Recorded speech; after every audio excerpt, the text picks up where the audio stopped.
Ladies and gentlemen, this is the moment you've all been waiting for. In this corner, weighing in at 195 pounds, he is from Long Island, New York, now hailing from Ithaca, New York. He is making his return to Earth from the hyperbolic time chamber, the challenger, Time Warp. Always wrestling with time. However, from here on and forever, our time is now.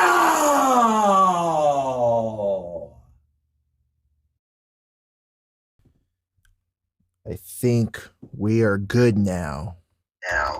Finally. Little bit of technical difficulty. It's been one of those days. Should have just stayed in bed, damn it. Woke up, thought I was running late to work, said fuck it. Jumped in the shower real quick, hit my ass to work. I was on time, did my first actual real parallel park today with like fucking 4 feet of snow coming off the curb. And I was like, fuck, am I gonna do this? There was 4 people looking at me like he's gonna hit it. And then I just got in there nice and smooth, perfect, pulled up, straightened out, was like, all right, we're good, in the little tight nook and cranny. Know what I'm saying? Fucking. But yeah, man, this is Our Time Is Now, episode 31, and this marks Wrestling with Time number 12, I believe. Yeah, 12. 13. No, I'm pretty sure I checked last night. This ain't gonna be thrown off. But yeah, tonight we are gonna do a quick run through of something that's been sitting on the back burner for a while. It is Judgment Day number 1, 1998, the first Judgment Day ever. Do they still do Judgment Day? Is like Judgment Day still a pay-per-view? Not within the past 6-7 years. Damn, has it been kind that of long? like most pay-per-views now that'll make like a comeback every like once in a while. Damn, it's been that long, huh? Armageddon gone for a while, and then during the Jeff Hardy push, where Jeff Hardy won the WWE title, he won it at Armageddon, and it was before Christmas and everything. So it's one of those things, and plus also WWE is very popular for moving shit around, starting good projects, good names, and then ruining it. Yeah, or they try to come up with some new shit and try to enter that next era, that transitional phase of the business. And the only 2 new pay-per-views that WWE has created that syncs up in their pay-per-view storylines, you know, how everything culminates. Backlash, which is usually right after WrestleMania. Okay, so they're still doing that. That's good.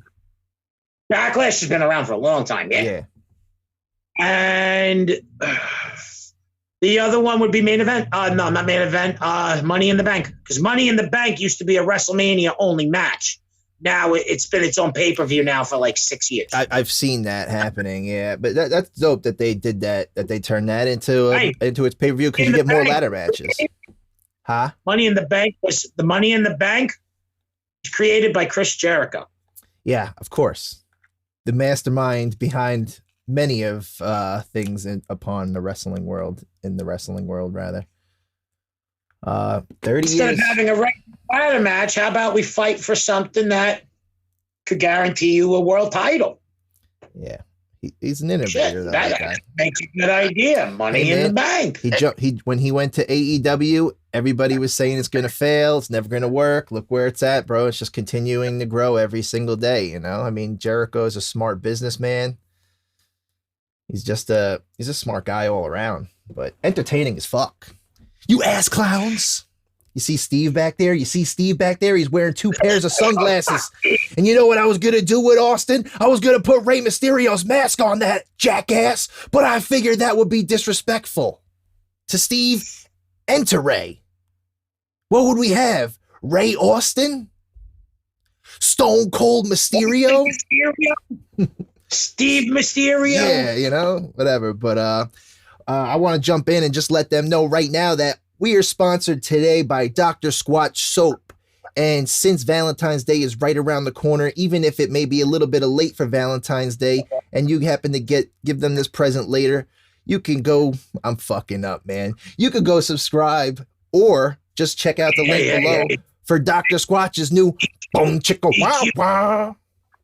Q, let your buddy Joey Coco Diaz do the advertisement today. Hit him. All right, today's ad is brought to you in part by Dr. Squatch Soap.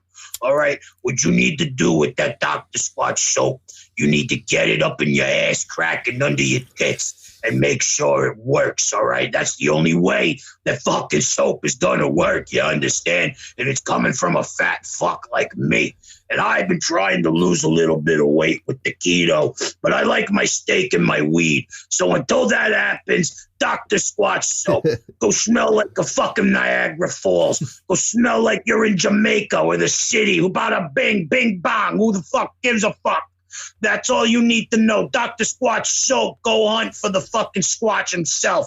Link's down below. And then when you get the link and you get the soap, take a picture and post it on Instagram and show everybody how much you love that soap. This is Joey Coco Diaz. Forget about it. And you could get laid, Joey, with Boom Chicka Wow Wow. That's the Valentine's Day special edition, limited edition soap. But link below, be sure to check that out. And yeah, we gonna just jump right into it. But do you have any other news you want to add today? World news, anything in the wrestling world that we should be aware of that maybe people are unaware of? Quick, a couple things.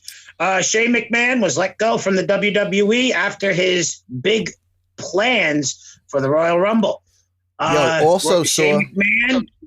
Shane McMahon wanted to come out as number one. He wanted to pull an Iron Man all the way up to the last entrant. Vince McMahon said no.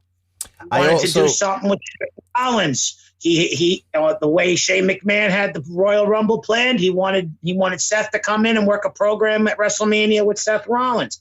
Vince said no. He wanted to go to the last 30th entrant. He wanted to come out like 28 or number 30. Brock Lesnar said no. And so it ended up coming down to Randy Orton and Shane McMahon, to where Randy was supposed to come out number 28 and Shane McMahon's music hits. And we have legitimate quotes here from Randy Orton. And I quote, "I am not entering to Shane McMahon's music. Shane McMahon is going out right now." Yeah, otherwise they would have blew the whole show. Man was so pissed at his son, he fired him as soon as he got backstage. I'm seeing things like Shane McMahon going to continue the WCW storyline and buy WCW or resurrect WCW, and the dirt sheets are out there talking. Door about to happen tomorrow night on AEW.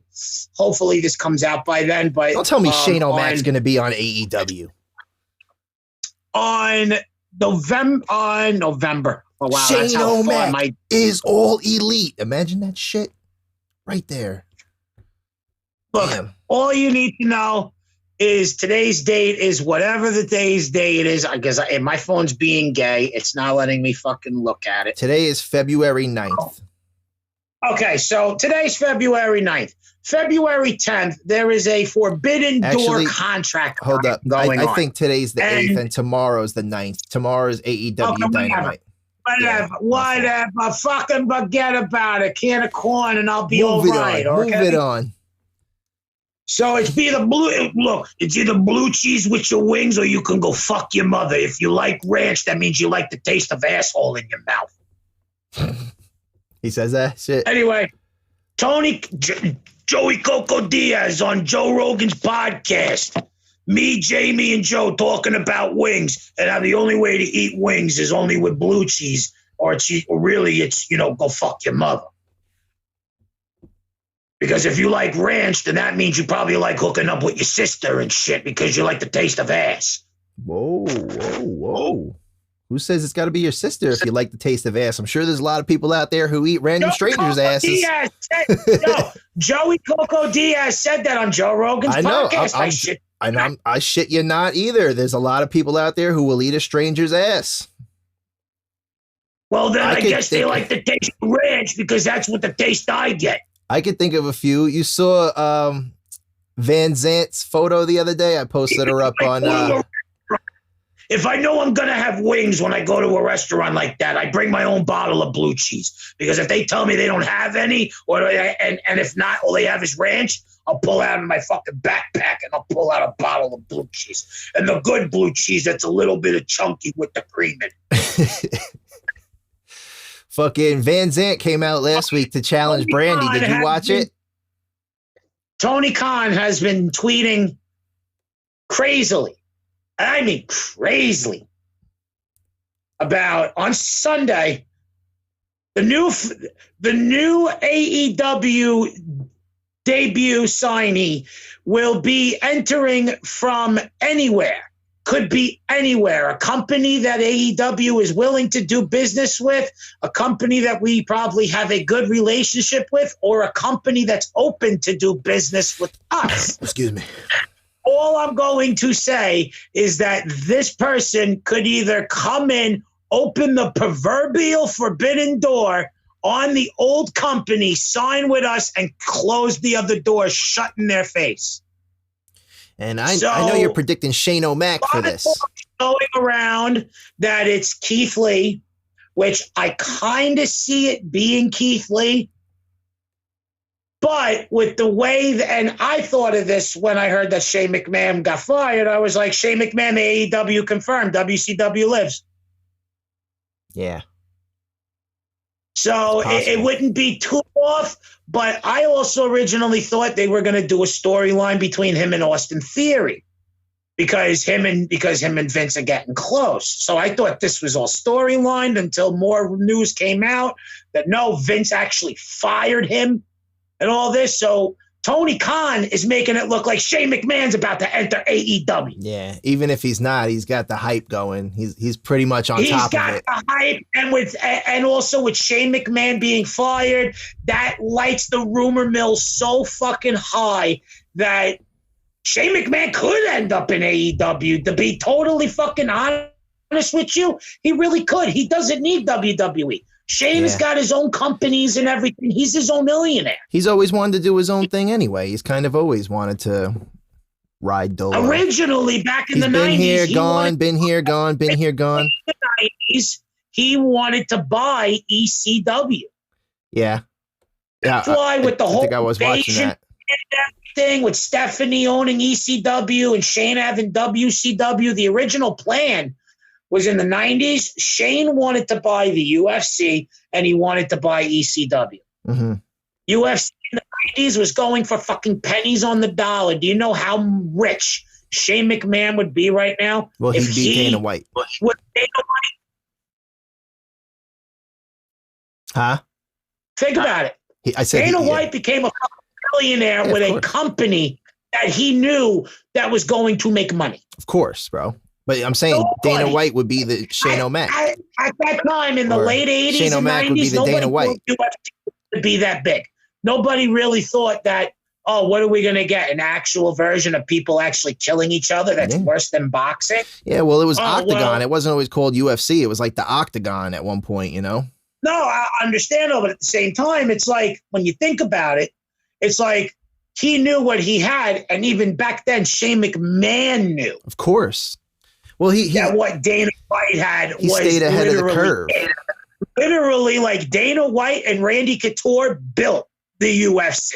Yeah, Randy they too. Really, Randy Couture, Dana White. Okay, if we're being legitimate, because I only know so much about UFC, but I know in the early days, a lot of them were former WWE, like not WWE, but just former wrestlers in general that were legit tough guys. Like Olympic wrestlers. People that were literally like tough like guys. Like I know Dana White. I know that Dana White in the early 90s came up to fucking Nathan Jones and Tank Abbott and wanted Tank Abbott to fight in the UFC and shit. I think Tank Abbott might have done MMA stuff in the early, later on. He definitely, he definitely had to do something. He was definitely late 2000s. I think Tank Abbott went to some type of MMA, maybe Bellator or fucking WCW billed him as an MMA.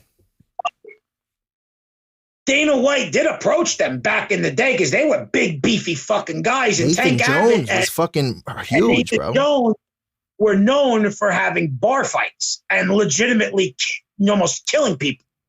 Didn't Nathan Jones actually catch a case for shit before he came to WWE? I thought I was watching Confidential and they were explaining something about him, and I was like, that was a big motherfucker. I wasn't really paying attention to it, but I thought he did. No, I think that was before they signed him. Yeah, I'm saying before they signed him. Like he had a priors. It was like in 04. He came in around the beginning of 03, the middle of 02. He just didn't last long. Why? Because was he just not what they were looking for? They couldn't mold him right. I know that he did some prior things. Like I said, him and Tank Abbott were known for fighting in bars. Yeah. Him and Tank Abbott were friends back in the early 90s and the 2000s. They were known for getting in the big bar fights and actually getting in trouble. Mm-hmm. But Tank Abbott was a professional bar fighter. That's a difference. Yeah. There is a actual professional bar fighting, and that's usually like biker clubs, Ireland, and shit like that. Like that's what they, get really into, it that somebody does die. If you think about like Shamrock, though, back to like wrestlers and MMA, I'm pretty sure. The early days, like I said, to my knowledge, it's pretty much Dana White, Randy Couture is pretty much the top few guys. But then you do have Ken Shamrock, you got Dan Severn. Yeah, but Ken Shamrock was like world's most dangerous man because he like was training with sumos or something. That's how he got. No, actually, do you know who was the most dangerous man in the WWF in the late 90s? Who? And it was not Ken Shamrock. Not Ken Shamrock. Tommy Dreamer or some shit. No. No, and as Sadistic, and everybody yes. knows, Sadistic, I love Jim Cornette, and I hate Jim Cornette on certain issues. But this is one thing I can agree with Jim Cornette on. What's Jimmy got? Dan Severn, back in the late 90s, was the toughest fucking person in the WWE. Isn't that dude on AEW right now? He's got his team, American Top Team, right? And Severn. And that is him, right? The heavyweight champion, the former NWA champion. He's held a lot of world titles. Yeah, isn't it American Top Team though? Isn't that like his team? Dan Severn used to be a legitimate UFC fighter. That's why. That's what I'm talking about. He's in AEW right now, though. I'm pretty sure it's him. Called the Brawl for All. He was in the Brawl for All. The reason why he didn't compete in it as long as he did was because he was a legitimate UFC fighter. And it broke his character, making him look weak, that he would lose in a shoot fight like that. Meanwhile, everybody knew that he would kick the shit out of everybody. Yeah. Well. Everybody. Dan Severn, toughest piece of crap. Or as you can say it on this show. It's okay. He was going to say piece of shit. It's fine. Fill in the blank here. Piece of if we're putting it on TikTok, good thing that you censored Jim it. Ross would say, Dan Severn's tougher than a $2 steak. Yeah. Jimmy. So if that's how tough he is, he's tougher than a $2 steak. Yeah, I mean, he's pretty old now. I'm sure there's more, Gerald Briscoe, 83 years old. Bruce Pritchard's own words also in his podcast a couple of months ago. I shit you not. Feel like in his the own Briscoes words were strong motherfuckers. Gerald Briscoe will still stretch anybody and still make you fucking cry at his age. Yeah. He looks like a tough son of a bitch, though. Bruce Pritchard even said Gerald Briscoe will take young guys today and make them cry. Yeah, I'm sure. I'm saying he looks like a tough son of a bitch just looking at him. Even when I was watching the Pat Patterson documentary, I was like he's old as shit, but he still looks fucking jacked. Like Charles Bronson. Vince McMahon looks like a Rockefeller, bro, that had like 8 heart transplants. Like that guy, that Rockefeller that was like 100 years old with the red lines around his eye. Like Vince looks like the devil. David Rockefeller, the one that just passed away a few years ago. Yeah, well, Vince looks like the devil right now, bro. And I don't know if it's all those years of roids up the ass and shit, injecting them roids and shit and other things like that. But it's taking its toll. Vince is about to hit 80. Vince, stop. You could tell Vince looks his age. But it takes a toll on you later in life, no matter what. But look at him right now. Vince actually does look his age. But if you think about it, though, like Shane McMahon, the one thing I respect about Shane and I like about Shane is that he don't juice. Said this. Jim Cornette has said for 50 years, as long as he can remember, Vince McMahon has always tried to retard the aging process, whether it's steroids, vitamins, whatever he's doing. He doesn't want to have the concept of looking old. That's why that he is technically almost the oldest man in history. You know why? Have a good looking body like that and be on muscle and fitness. You know why? Because Vince McMahon actually uses one of our other sponsors, Keeps. Him. Oh, and also ICO Pro. It makes shit your brains out, but you're going to lose weight no matter what, baby. What was that product though? It's like for him or hims or something, like what you keep your hair. I said keeps, like you get to keep your hair or some shit. But but that's the thing about Shane O'Mac though, is like Shane listen up, yo. Shane never juiced. Like Shane just always came out and did his badass routine, jumping, falling off his shit, putting his body at risk. But he never maybe nothing but the best sweaty wrestler in the world. But even when he was younger, though, he was still entertaining as shit, and he never had to like bulk up to be a badass. He was just like, he was a punk regardless. But match, you will know he is a goddamn fucking sweaty motherfucker. What the fuck? He doesn't probably do anything. High blood pressure. He sweats like he's fucking doing 30 laps in the gym. High blood pressure. All those business meetings, those long hiatuses from WWE instead of staying on the roster full time and hitting the performance center. Fucking high blood pressure. The guy's going, and then after that, he's just going. But still, he still does shit, bro. And, bro, he's got to be at least like 50, right? Shane McMahon's 52 years old. Okay, so don't hate on the motherfucker. Not a lot of people are in there after the age of 50 wrestling, for Christ's sake. A lot of them retire by 45, maybe even long before that. Undertaker never looked like that. Undertaker never looked like that. Undertaker wrestled when he was 56. That's one fucking man who's like phenomenal. Ric Flair didn't look like that. Bro. Ric Flair looked the same as he did in the 80s and 90s when he wrestled up until 70. Yeah, I guess so, but I don't know. I was looking at Rick as Evolution, and I was like, without Batista, you don't have that tag title, Rick. Hulk Hogan didn't look different. Yeah. Now they all I can do. name a few other guys. It's crazy how much they've all changed. Like even seeing like Lex Luger now and stuff like that. I'm like, damn, like Scott Steiner. I'm like, oh, you look at Lex Luger and you see the reason why these motherfuckers. But I'm saying these motherfuckers were like superheroes when we were kids, you know, and now we're grown up and they're old. I'm just saying, Lex Luger is a main reason why you don't do steroids. Yeah, I know, but you know. But I'm just saying, you can be. It makes you think about life in a new perspective. And this jacked all your life, but as soon as you stop doing a shot of Deca and all that stuff, guess what? It cripples you, bro. You're gonna end up having fucking T-Rex arms. Yeah, it's fucked up, that shit. But yeah, let's jump into it. Major fucking cramps. Moral of the story is, don't do drugs, kid, and don't do steroids. But you got to take those shots in your ass, and these aren't the ass shots that you want, ladies.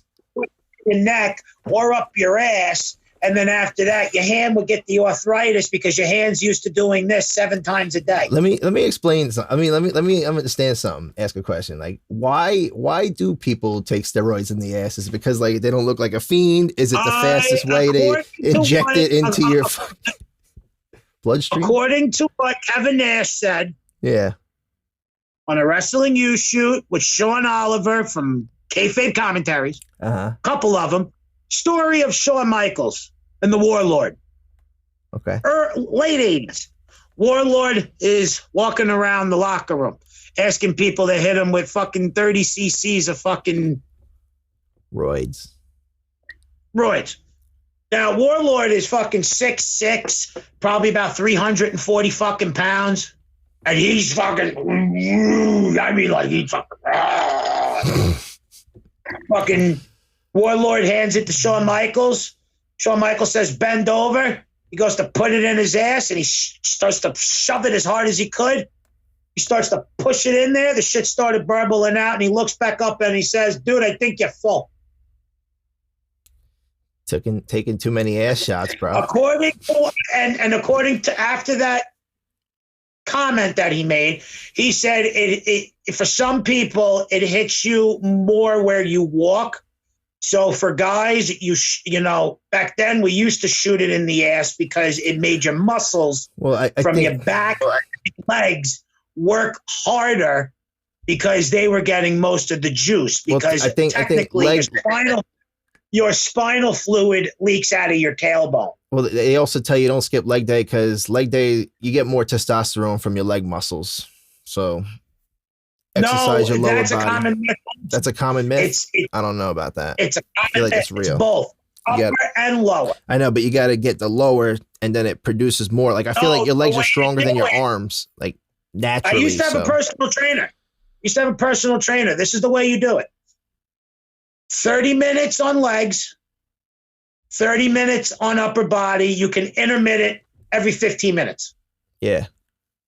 So down, do up, 15 down, minutes up body, do a little bit of leg work for 15 minutes. Do another 15 minutes of upper body, finish off with a little bit of leg work. Done. Mm-hmm. Yeah.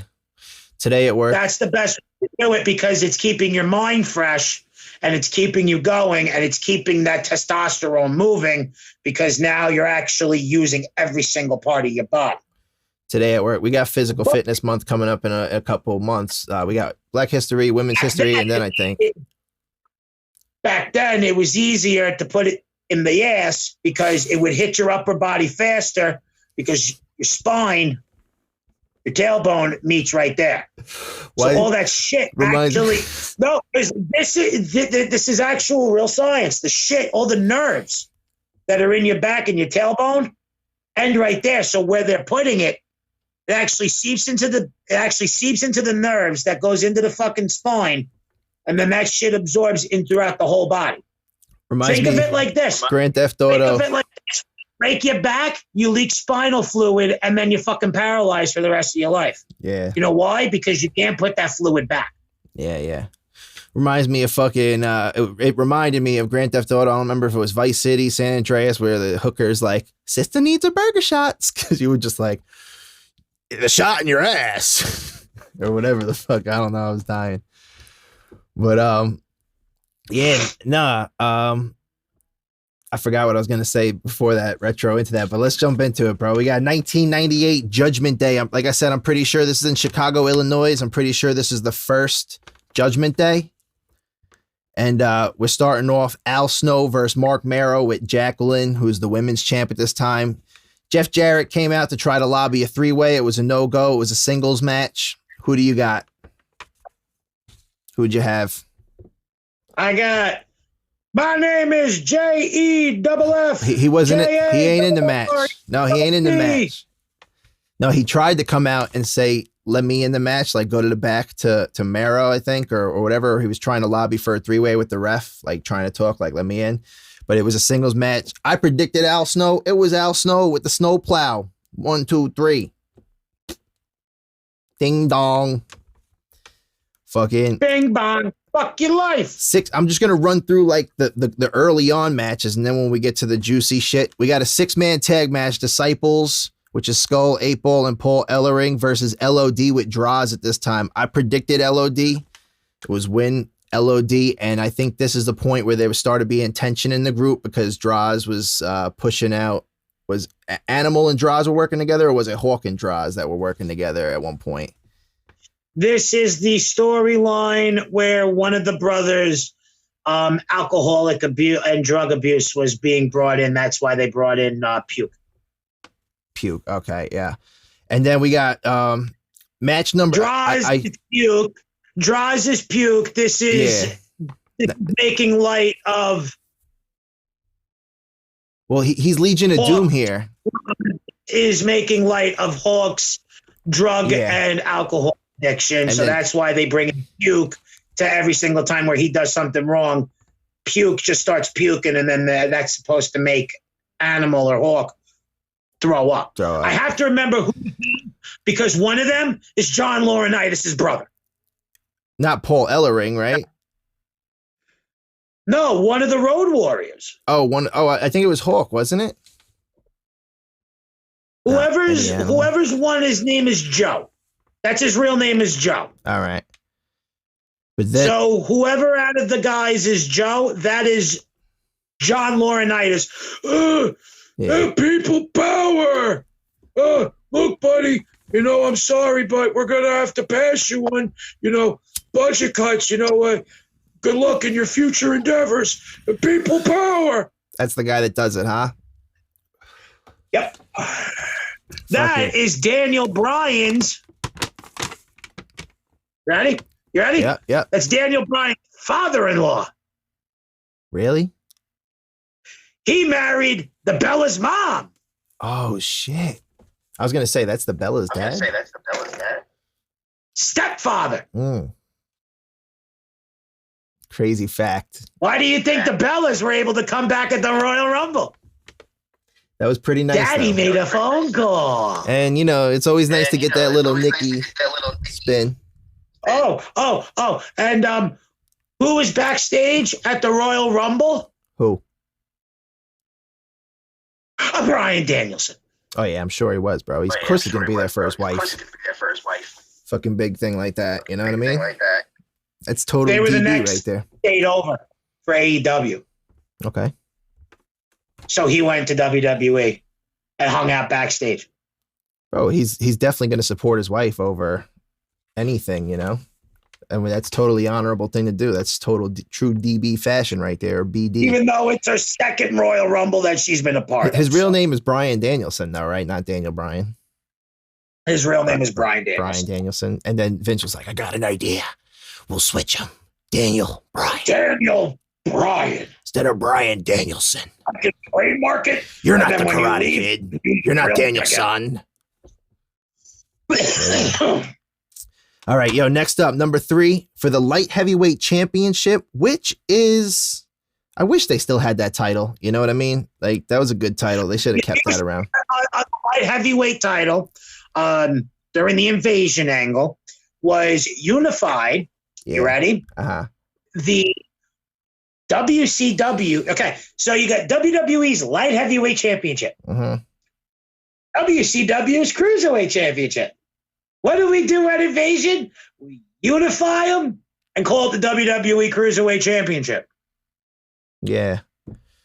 But I'm just saying, I like the idea of light heavyweight championship, and then they should have kept cruiserweight championship in its own division. But it's the same fucking thing. So this is Brood Christian, your boy, Captain Charisma with Gangrel versus Taka Michinoku and Yamaguchi-san. I predicted Christian. Predicted Kai and Ty versus the Brood. So I'm going to have to get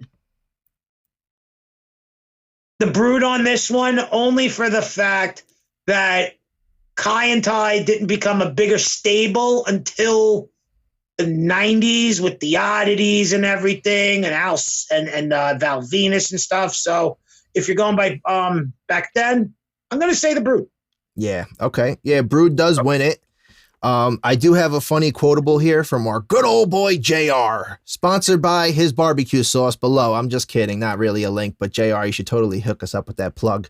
But he said, "You could certainly see the family resemblance between Christian and Edge. I don't know a lot about the gothic lifestyle that Gangrel and Christian lead. I'm sure we'll be learning more about that as time goes on." So that's JR, and that means, where the fuck did you go? Right here. Oh. But that's JR, and this is also one of Christian's first matches, I'm assuming, because they're kind of introducing the Brood here in 98, something like that. But yeah, I don't know. See more. I would like to see more. He said, "See more light heavyweight." As so would I, JR. And then I'd like to see more of Brian Chris. Okay, so they're joking around. King makes a reference to Brian Christopher, obviously. Rest in peace, Brian Christopher. His son. Yeah, I mean, I do miss him. Brian. His crazy fucking laughs and shit when he used to come out the ring. He did like, oh! How the fuck did he do it? You remember? But Remember? He said, see more of the light heavyweight championship, as so would I, JR said. And then he said, I'd like to see more of Brian Chris. Oh, wait. And JR joked around. He said, don't you got some baby pics? And he said, what are you talking about? That was King. You know, proud papa, always mentioning his baby boy. But yeah, it was cool. I noticed the more I watch old shit like that, I do catch him making more remarks about Brian Christopher, like trying to push him and stuff. Then back then, if you know, you could go a little loose. Yeah. You know, because Bruce Pritchard said it with Conrad Thompson. He was like, "Oh, okay, so this is Conrad talking to Bruce Pritchard. So what you're just telling me is that fucking real life people just sit there and blow kayfabe right out the window on live TV." Yeah. What happened? So if you're telling me that if Linda and Hulk, if Linda and Vince were caught talking to each other live on camera, would Linda say something like, I hope Kerry wins tonight? Yeah. That shit could happen. Live TV, what are you going to do? Live TV, what are you going to do? You did that so calm. Live TV, what are you going to do? Shit happens, Fucking. Shit happens, yeah. I kind of think it's just real funny, if Linda just goes over to Vince and goes, I hope Terry wins tonight. Mm-hmm. Well, this ended Michinoku driver reverse into roll up 1, 2, 3 new light heavyweight champion. That was Christian. So, I mean, it was his. I just have to throw this out here. It was his first outing, first singles match because Edge was looking on from the crowd. Bad Bunny can do a fucking Canadian destroyer. Yeah, I know. All right, that's all I gotta say. I know. Fucking awesome. End of story. The guy's 6'4", and he's fucking doing a. Is he that tall? Flip pile driver, dope, which is though. Insane. Okay, and he nailed it too. He did nail that shit. He perfected that shit. Blew my fucking mind. Been working on. Blew my mind. I wish we could play it like right here, without getting a strike. Blew my fucking mind. Bad Bunny hitting the goddamn Canadian destroyer. I popped for that. Yeah. I popped. Well, whose move was that initially? Petey Williams. Who? Steve? Petey Williams. Petey Williams. I was gonna say, isn't Stone Cold's name Steve Williams? DNA, and he's the little short buff guy in the Steiner math promo. Oh yeah, okay. Who looks like Scott Steiner. Yeah. All right. We've definitely mentioned that on the show before. You've mentioned that before. But isn't Stone Cold's name Steve Williams? What the fuck's his real name? I thought it was. Yes, Steve Williams. It was, right? I thought so. Steve Williams. All right. Next I said Petey, not Steve. Yeah, no, I know. But I was just trying to think. I was like, it's been a while since I even looked up his real name or remember, but it's not one that comes up as often as like Dwayne Johnson's and Mark Calloway. Like nobody calls Steve Austin Steve Williams. Like everybody thinks it's Steve Austin, like even if that's like one kayfabe that will live around forever, bro. Cause even if motherfuckers knew, it's just like, that's how he is famously known worldwide for now and evermore. Give him a fucking Hollywood star and it's there for eternity. All right. We got Goldust versus Val Venus. There's a funny vignette as Dustin, saying, Val, it's not proper family TV or whatever, giving a whole bullshit spiel coming from Goldust. Well, at this point it's Dustin, but Goldust, I mean, it just sounded funny. This was around Val's sex tape with Terry, the preacher's wife. This is the return of Goldust, though. He's not Dustin no more. He's already cracked. And the master of mind games, hello, lady, cuts the mic. Hello, Val. You know how this one ends, right? I think Goldust wins by DQ by being way too fucking freaky. This is a kick to the dick that ends it all. 1, 2, 3. Talk about shattered dreams. That's the perfect move for it. Shattered dreams. Yes. But European title match next up, and it's X-Pac with China DX versus our boy D'Lo Brown. Another belt that I wish was still around, and it probably is an NXT, right? They have a European champ or something. Or the NXT and the NXT UK champion. UK champion, but I missed the European championship. But anyway, he did a super X Factor to D'Lo off the top rope. X-Pac picks up the win. That's probably like the first time that someone's used like their X-Pac did like probably invented like the crazy finisher into like his finisher into super, like where it became like the super X Factor. Then you had the super RKO, the super FU, super F5. Really Has Brock ever done a super F5? To be honest with you, there is no such thing as a super RKO. The only way how that happens is if the guy jumps off the turnbuckle and Randy Orton just goes and catches you there. And he's done that. But also in the video games back in the day, he used to be able to put you up on the rope and then run with it. I wouldn't consider that a super because he's not doing any force. He's just grabbing you in midair. John Cena does the super choke slam. There is the super choke slam. There has been 1 or 2 cases of possibly a super F5, but yeah, that's what I'm thinking. In video games, the super F5 is just when he just grabs you off the ground, throws you on his shoulders, and just spins you for no fucking reason. He's not hooking you for the fucking, spinning and hooking you down. He's just ripping you from the ground, hoisting you up there and just wham and walking away. Yeah, there was a couple variations. There was a couple pedigree variations too. There was the one where like you fell, landed on the head, and you kind of did the shoulder thrust. And then there was the one where Hunter like just smashed you and the guy flipped over already. There's a couple variations in that game. There was one variation. Not in that game. Pedigree. In that game. 06, bro. Speaking of 06, you can follow us on our new show, Stab, where we are doing a SmackDown vs. Raw 2006 GM mode with Tree J doing a walkthrough fantasy roster lineup for the next couple episodes till we get to WrestleMania. And that's just pretty much a show where we talk shit. Roster. I got pretty good roster right now.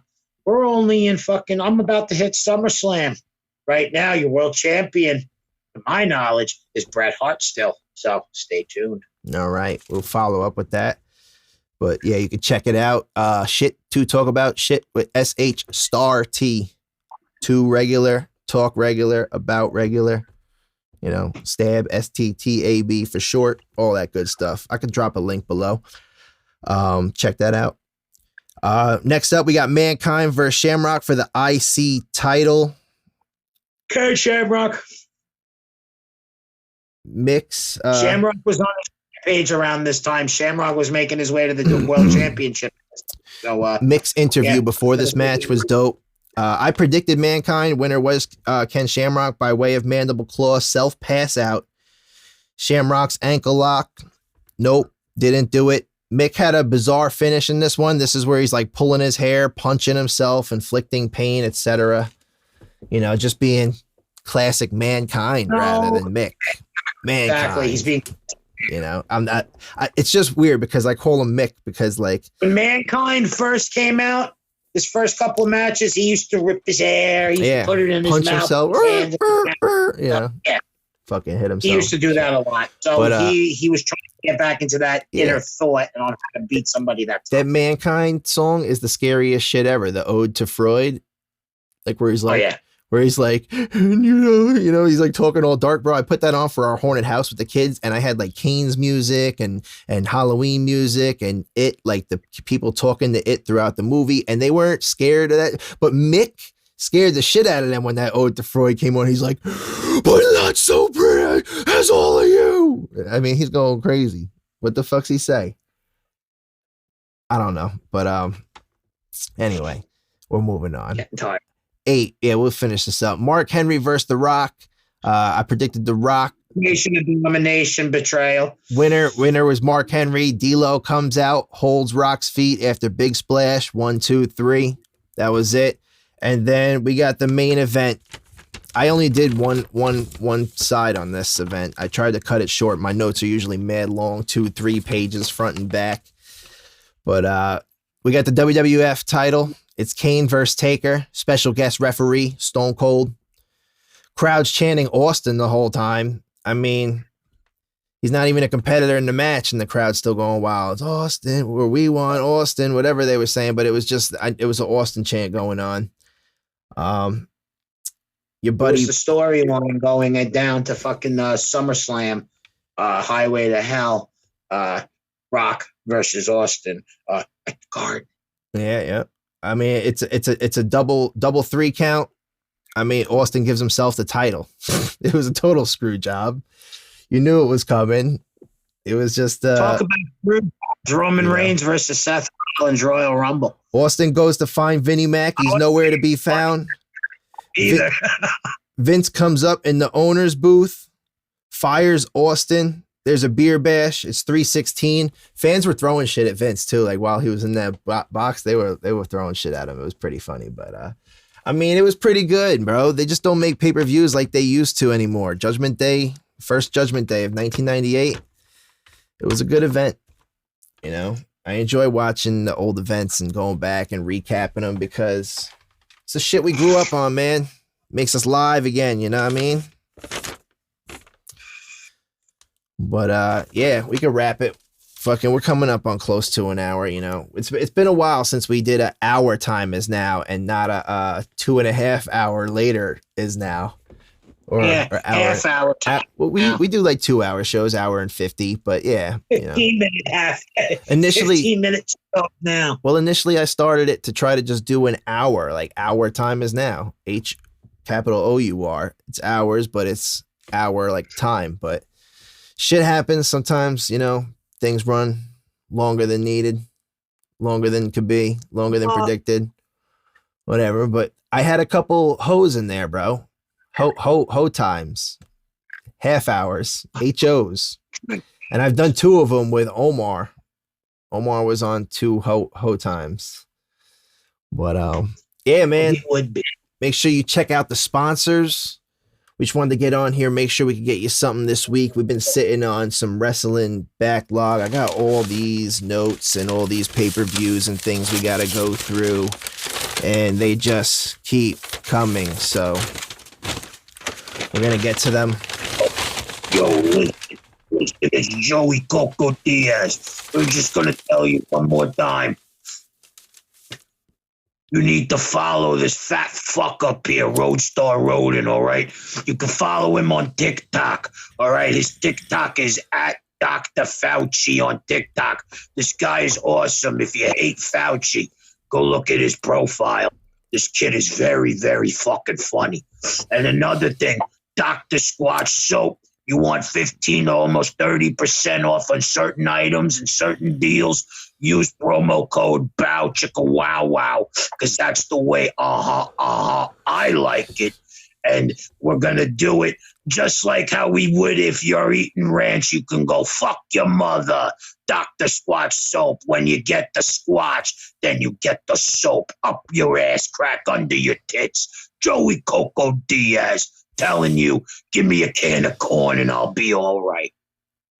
Give me a can of corn and I'll be all right. All right, but yeah, I don't know if that's a promo code or not, but you can just click the link below and save the same amount. Just support the show with our link below.